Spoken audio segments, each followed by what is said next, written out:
إن الحمد لله نحمده ونستعينه من يهده الله فلا مضل له ومن يضلله فلا هادي له وأشهد أن لا إله إلا الله وحده لا شريك له وأشهد أن محمدا عبده ورسوله فإن خير الكلام كلام الله وخير الهدي هدي محمد وشر الأمور محدثاتها وكل محدثة بدعة وكل بدعة ضلالة صبحكم ومساكم فقد قال النبي عليه الصلاة والسلام بعثت أنا والساعة كهاتين أما بعد أعوذ بالله من الشيطان الرجيم بسم الله الرحمن الرحيم قاف والقرآن المجيد بل أجبوا أن جاءهم منذر منهم فقال الكافرون هذا شيء عجيب نحن أعلم بما يقولون وما أنت عليهم بجبار فذكر بالقرآن من يخاف وعيد அல்லாஹுவை புகழ்ந்து அவன் தூதர் முஹம்மது அலைஹி ஸலாத்து வஸ்ஸலாம் அவர்கள் மீது அவர்கள் கொண்டு வந்த சத்தியத்தை உள தூய்மையோடு பின்பற்றி மரணித்துவிட்ட முஸ்லிம்கள் இறுதி நாள் வரைக்கும் அதே சத்திய பாதையை உள தூய்மையோடு பின்பற்றி மரணிக்கக்கூடிய ஒவ்வொரு முஸ்லிமின் மீதும் அல்லாஹுடைய சாந்தி உண்டாவதாக. அவர்கள் அனைவரையும் அல்லாஹ் தனது கருணையால் அவர்கள் எதிர்பார்க்கின்ற உயர் சுவனங்களிலே நுழைவித்தருள்வானாக. அல் குர்ஆனின் 114 அத்தியாயங்கள். ஒவ்வொரு அத்தியாயத்திற்கும் ஒவ்வொரு பெயரிடப்பட்டது நீங்கள் அறிந்தது. மனிதன் சூரத்துன் நாஸ் என்பது இறுதி அத்தியாயம். படைத்தவனை வழிபடுகின்றார்களா இல்லையா என்று சோதிக்கப்படுவதற்கு 2 இனங்களை படைத்தான். ஒன்று மனிதன், மற்றொன்று ஜின்கள். ஜின் என்ற பெயரிலே இன்னும் ஒரு அத்தியாயம். பக்ரா என்பது பிரபல்யமான அத்தியாயம், கால்நடைகளில் ஒன்று. இப்படி ஒவ்வொரு பெயரில் இருக்கின்ற அத்தியாயங்களில் இன்று உங்களது நினைவிற்கு கொண்டு வர விரும்புகின்ற அத்தியாயம் சூரத்துல் அலா என்ற அத்தியாயமாகும். அல் அலா உயர்வானவன் என்பது அல்லாஹ்வின் பெயர்களில் ஒன்று. படைப்பினங்களின் பெயர்களிலே அத்தியாயங்கள் இருக்கின்றன, படைத்தவனின் பெயரிலும் இருக்கின்றன. இந்த ஆலா என்ற அத்தியாயம் நபி அலைஹி ஸலாத்து வஸ்ஸலாம் அவர்கள் முக்கிய முஸ்லிம்களின் தொழுகைகளிலே இந்த அத்தியாயத்தை ஓதியிருக்கின்றார்கள். முஸ்லிம்களின் வருடாந்த மிகப்பெரிய ஒன்றுகூடல் பெருநாள் தொழுகையாகும். பெருநாள் தொழுகையிலே ஓதியிருக்கின்றார்கள்.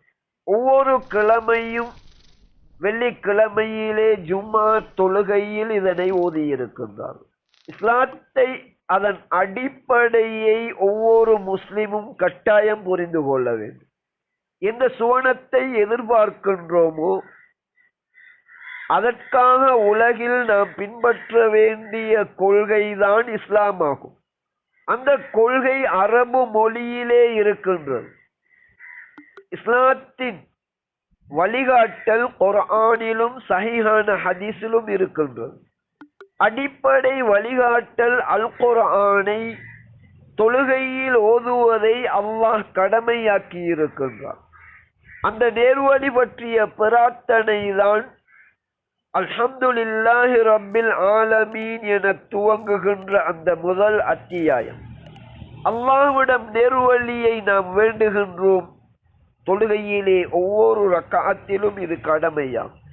அந்த நேர்வழி அடிக்கடி நினைவூட்டப்பட வேண்டும். அதில் முக்கியமான விடயங்கள் இன்னும் அதிகமாக நினைவுபடுத்தப்பட வேண்டும். எனவே கிழமையில் ஒரு முறை அதிகமான ஆண்கள் உட்பட பெண்கள் விரும்பினால் அதிலே கலந்து கொள்ளலாம். ஜும்மா தொழுகையிலே ஓதப்படுகின்ற 4 அத்தியாயங்களில் ஒன்று இந்த சூரத்துல் அலா என்பது. அப்படி இதிலே என்ன முக்கியமான உபதேசம் இருக்கின்றது? இந்த சூறாவில் உள்ள கருத்தை கிழமையில் ஒரு முறையாவது நாம் படிக்க வேண்டும் என்பதை நபியின் இந்த சுன்னா எமக்கு காட்டுகின்றது. அரபு மொழி தெரியாது, ஓதப்படுவதை செவிமடுத்து விட்டு சென்று விடுகின்றோம். இன்னும் இஸ்லாத்தின் பெயரால் உருவாக்கப்பட்ட மதுஹபுகள், தரீகாக்கள், இயக்கங்கள் போன்ற அமைப்புகளிலே இந்த சூறாவை ஓதுவது கூட கடைபிடிக்கப்படுவதில்லை. நேர்வழியை தேடுகின்ற முஸ்லிம்களுக்கு தான் இந்த உபதேசம். எனவே கிழமையில் ஒரு முறை ஜும்மா தொழுகையில் ஒன்று கூடுகின்ற போது இந்த சூறாவை ஓதுகின்ற போது இதன் கருத்தை புரிந்து கொள்ளும் அளவிற்கு அந்த அறிவை தேட வேண்டும். அல்லது இன்று வாய்ப்பு வசதிகள் அதிகமாக இருக்கின்றன, கிழமையில் ஒரு தடவையாவது இதன் கருத்தை எமக்கு தெரிந்த பாசையிலே நாம் படிக்க வேண்டும். சுருக்கமான அதன் கருத்தை உங்களுக்கு நான் கூறுகின்றேன்.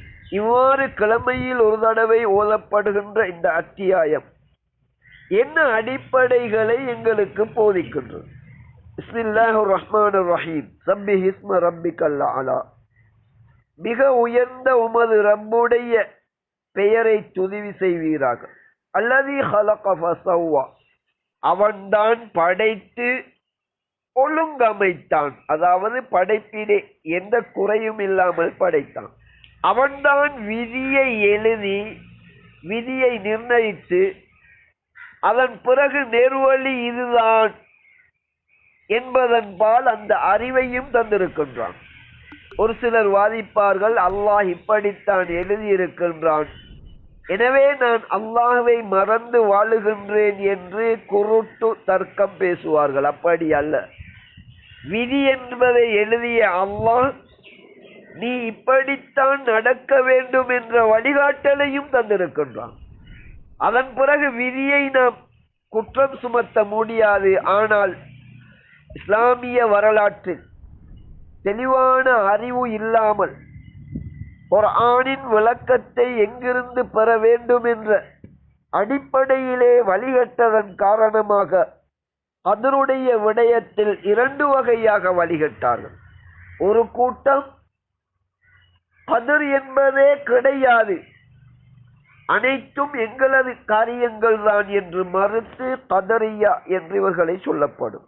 இன்னும் ஒரு கூட்டம் எங்களுக்கு எந்த உரிமையும் கிடையாது, எது நடந்தாலும் அல்லாஹ் தான் நடத்துவிக்கின்றான், எனவே அல்லாஹுக்கு மாறு செய்வதும் அல்லாஹ் எழுதியதால் நடக்கின்றன என்ற குருட்டுவாதம் வைப்பார்கள்.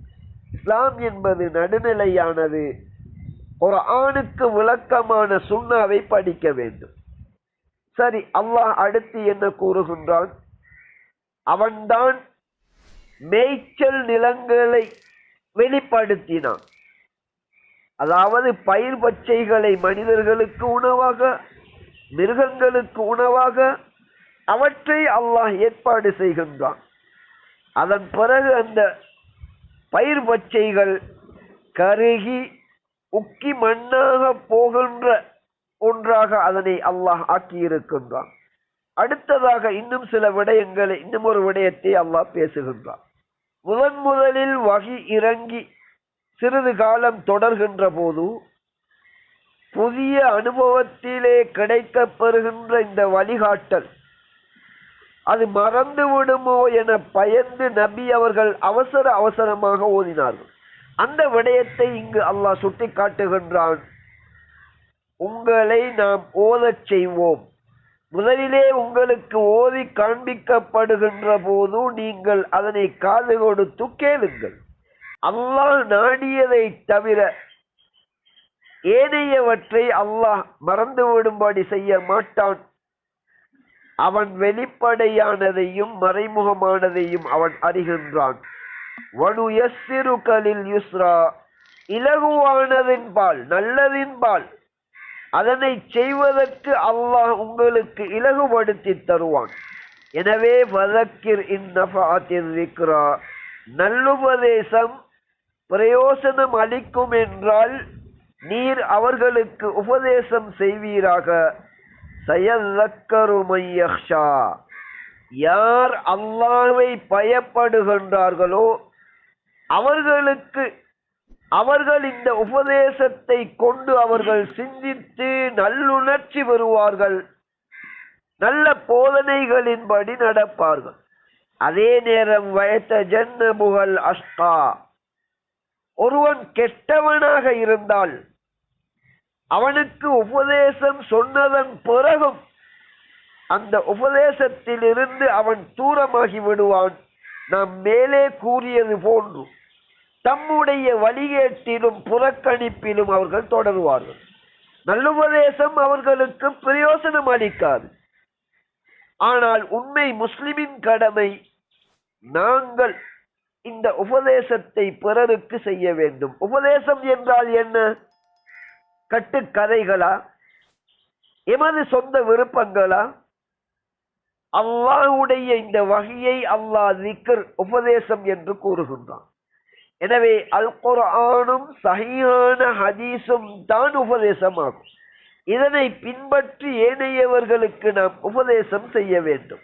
நல்லவர்கள் அதிலிருந்து படிப்பினை பெற்று சீர்திருந்தி அதன்படி நடப்பார்கள். கெட்டவர்கள் இந்த உபதேசத்தை அவர்கள் புறக்கணித்து அதிலிருந்து தூரமாகி விடுவார்கள். அவர்களுடைய முடிவு என்னவாக இருக்கும்? அல்லதி யஸ்லன் நாரல் குபுரா, பெரிய நெருப்பிலே அவர்கள் நுழைவார்கள். சும்ம லா யமூது ஃபீஹா வலா யஹ்யா, அவ்வாறு நரகில் நுழைந்தவர்கள் அதிலே மரணிக்கவும் மாட்டார்கள், உயிர் வாழவும் மாட்டார்கள். என்ன கருத்து? ஒரு மனிதன் நிம்மதியான வாழ்க்கை வாழ்ந்தால்தான் அது அவனுடைய சிறப்பான வாழ்க்கையாக இருக்கும். ஒவ்வொரு நாளும் விதம் விதமான உயிர் போவது போன்ற தண்டனைகள், ஆனால் மரணிக்க மாட்டார்கள். உதாரணமாக, பொய் பேசுகின்றவர்களது தலை பாறாங்கல்லினால் உடைக்கப்படும், தலை சிதறிவிடும், அடித்த கல் தூரத்திற்கு சென்று விடும்.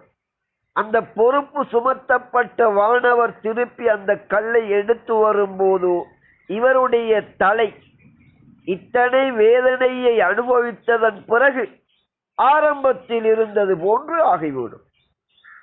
இதுதான், அந்த மனிதன் மரணிக்கவும் மாட்டான், உயிர் வாழவும் முடியாது. எனவே நரகின் அதிபதியாகிய மாலிக் அலைஹி ஸலாத்து வஸலாம் அவர்களை பார்த்து, உங்களது ரப்பிடம் நீங்கள் சொல்லுங்கள், எங்களை அழித்து விடும்படி என்று நரகவாதிகள் கேட்பார்கள். எனவே சத்தியத்தை புறக்கணிக்கின்றவர்கள் இவர்கள் நரகில் நுழைந்து விடுவார்கள். நரகிலே உயிர் வாழவும் மாட்டார்கள், மரணிக்கவும் மாட்டார்கள். மற்றொரு சாரார், அதுதான் எமக்கு முக்கியமானது, அவர்கள் பற்றி அல்லாஹ் தொடர்கின்றான். அடுத்த வசனங்களில் இது பற்றி கூறுகின்றான். இரண்டாவது குத்பாவிலே இது பற்றி நாம் உபதேசிப்போம். வஸ்தக்ஃபிரூஹு இன்னஹு ஹுவல் கஃபூர் ரஹீம். إن الحمد لله نحمده ونستعينه من يهده الله فلا مضل له ومن يضلله فلا هادي له وأشهد أن لا إله إلا الله وحده لا شريك له وأشهد أن محمدا عبده ورسوله أما بعد. அடுத்த வசனங்களில் யாரெல்லாம் நல்லுபதேசத்தை செவிமடுத்து அதற்கு ஏற்ப தம்மை சீர்திருத்துபவர்கள் பற்றி அல்லாஹ் சொல்லுகின்றார். அது அஃப்லஹ மன் தஸக்கா, தன்னை யார் தூய்மைப்படுத்துகின்றாரோ, தஸ்கியா என்றால் தூய்மைப்படுத்துதல் அர்த்தம். உள்ளத்திலே எமது நோக்கம் அல்லாஹ்வின் திருப்தியாக இருக்க வேண்டும். அதனை அடைவதற்கான ஒரே வழி அல் குர்ஆனை நபி பின்பற்றியது போன்று பின்பற்ற வேண்டும். மரணம் வரும் வரைக்கும் அதிலே உண்மையானவராக நிலைத்திருக்க வேண்டும். இதிலே கடமையானதை செய்துவிட்டு தடுக்கப்பட்டதை முற்றாக தவிர்ந்து கொண்டு மேலதிகமான நல்லமல்களிலே அவர் முயற்சி செய்ய வேண்டும். இது சுருக்கமாக தஸ்கியா என்பதற்குரிய விளக்கமாகும். இப்படி அல்லாஹ்வின் வஹியை கொண்டு யார் தன்னை தூய்மைப்படுத்திக் கொள்ளுகின்றாரோ வதக்கர ஸ்ம ரப்பிஹி ஃபஸல்லா, அல்லாஹ்வின் பெயரை கூறி அவர் தொழுகின்றாரோ அவர்கள் வெற்றியடைந்து விட்டார்கள் என்று அல்லாஹ் கூறுகின்றான். இங்கும் மிகப்பெரிய ஒரு கூட்டம் சூஃபித்துவம் என்ற வழிகேட்டை பின்பற்றி நிரந்தர நரகின்பால் பயணித்துக் கொண்டிருக்கின்றார்கள். குர்ஆனுக்கு விளக்கமான நபியின் வழிமுறையை பார்க்கவில்லை. நபியின் காலத்திலே சூஃபித்துவம் இருந்ததா? உள்ளத்தை தூய்மைப்படுத்துவது என்பது அது சூஃபித்துவம் தான் என்பதை எங்கிருந்து கற்றார்கள்? ஹதீஸில் உள்ளதை மாற்றி அமைத்து நபி காட்டிய வழிமுறையிலிருந்து வேறு எங்கோ மாறி சென்று இதுதான் மிகச்சிறந்த இஸ்லாம் என போதிக்கின்ற மிகப்பெரிய கூட்டம் கலிமா சொல்லுகின்ற சமூகத்தில் இருக்கின்றது. கதரியாக்கள் ஜபரியாக்கள் எப்படி வழிகட்டார்களோ அதனை விட பெரிய ஒரு வழிகேடாக இந்த சூஃபித்துவம் இன்று வரைக்கும் பரவி இருக்கின்றது. ஆனால் அல்லாஹ் என்ன கூறுகின்றான் என்றால், அது அஃப்லஹ மன் தஸக்கா, தன்னை தூய்மைப்படுத்திக் கொள்பவன் பரிசுத்தமாக்குபவன் வெற்றி பெறுவான். நபி அவர்கள் எப்படி பரிசுத்தப்படுத்தினார்கள், எப்படி வழிகாட்டினார்கள் என்று பார்க்க வேண்டும். சூஃபித்துவத்தை பின்பற்றும்படி கூறவில்லை. அல்லாஹ்வின் பெயர் கூறி நாம் தொழ வேண்டும். இது போன்று நபி வழியில் நபி காட்டி தந்த இபாதத்துக்களை செய்ய வேண்டும். இறுதியாக அல்லாஹ் கூறுகின்ற விடயம் நாம் மிக கவனிக்கத்தக்கது. மனித பலவீனத்தை அல்லாஹ் கூறுகின்றான். என்ன பலவீனம்? பல் துஸிரூனல் ஹயாத்தத் துன்யா, எங்களை தூய்மைப்படுத்தி கடமைகளை செய்து ஹராத்தை முற்றாக தவிர்ந்து மேலதிக நல்லமல் மூலம் அல்லாஹ்வை நெருங்குவதை விட்டுவிட்டு நீங்கள் உலக வாழ்வை தேர்வு செய்கின்றீர்கள். வல்லாஹிரத்து கைரும் வ அப்கா, மறுமை என்பது, மறுமைக்காக உழைப்பதென்பது அது மிகச் சிறந்ததும் நிரந்தரமானதாகும். இன்ன ஹாதா லஃபி ஸுஹுஃபில் ஊலா, முன்னைய வேதங்களிலும் இது காணப்படுகின்றது. ஸுஹுஃபி இப்ராஹீம வ மூசா, அதாவது இப்ராஹிம் மூசா அலைஹிமஸ்ஸலாத்து வஸ்ஸலாம் அவர்கள் அது வேதங்களிலும் இந்த அடிப்படை கூறப்பட்டுள்ளது. எனவே இன்றைய எனது உபதேசத்தின் மூலம் யாரெல்லாம் மிகப்பெரிய வெற்றி அடைய விரும்புகின்றீர்களோ, உலக வாழ்விலே நாம் உலக இன்பங்கள் சொத்துக்களிலே நாம் அதிக ஆர்வம் காட்டுகின்றோம். முஃப்திகள், கலாநிதிகள், இயக்க தலைவர்கள், இப்படி பல்வேறு உயர்மட்டங்களில் உள்ளவர்கள் கூட உலகில் கிடைப்பதைத்தான் தேர்வு செய்கின்றார்கள். அல்லாஹ் இதனை ஒரு குற்றச்சாட்டாக விழிப்புணர்வை ஏற்படுத்தும் விதத்திலே கூறுகின்றான். எனவே புத்திசாலிகள் என்ன செய்வார்கள்? ஒன்று, தங்களை சுத்தமாக்குவார்கள். பாவங்கள் நடந்தால் தௌபா செய்வார்கள். தவறு சுட்டிக்காட்டப்பட்டு அது உண்மையாக இருந்தால் தங்களை திருத்துவார்கள். ஆனால் உலமா தலைவர்கள் மார்க்க ரீதியான தவறை சுட்டிக்காட்டும் போது தங்களுடைய சக நண்பருக்கு எதிராக மாற்று, அதாவது நீதிமன்றங்களிலே வழக்கு தொடுக்கின்ற அளவிற்கு சமூகத்தின் நிலைமை இருக்கின்றது. நல்லவர்களுக்குத்தான் இந்த உபதேசம். எனவே நாம் அனைத்தையும் விட மறுமை வாழ்விற்கான விடயங்களுக்கு முன்னுரிமை கொடுக்க வேண்டும். உலகத்திலே சம்பாதிக்க கூடாது என்பது கிடையாது. உலகத்திலே சம்பாதித்ததை கூட மறுமைக்காக நாம் பயன்படுத்த வேண்டும். மறுமைதான் நிலையானதும் சிறந்ததும் என்று அனைத்தையும் அறிந்த அல்லாஹ் கூறுகின்றான்.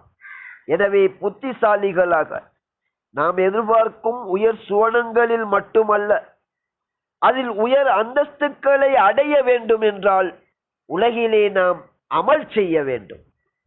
உள்ளத்தில் தூய்மையானவர்களாக இருந்து மனிதர்கள் என்ற ரீதியில் தவறு நடந்து சுட்டிக்காட்டப்பட்டால் திருத்த வேண்டும். குர்ஆனையும் சஹீஹான ஹதீஸையும் மட்டும் பின்பற்றி நாம் நடக்க வேண்டும்.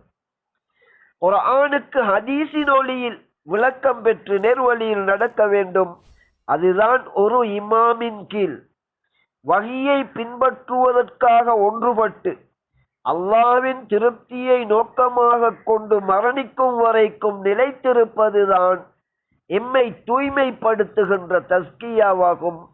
இவ்வாறு தூய்மைப்படுத்தி அல்லாஹ்வின் மறுமை விடயங்களுக்கு முன்னுரிமை கொடுத்து அதனை தேர்வு செய்கின்ற, அதன் மூலம் சுவனத்திலே உயர் அந்தஸ்துக்களை அடையும் பாக்கியம் உடையவர்களாக வாழ்ந்து மரணிக்கும் பாக்கியத்தை அல்லாஹ் எம் அனைவருக்கும் தந்தருள்வானாக. அக்கூலு ஹாதா வ அஸ்தக்ஃபிருல்லாஹ லி வ லிஸாயிரில் முஸ்லிமீன வல் முஸ்லிமாத்.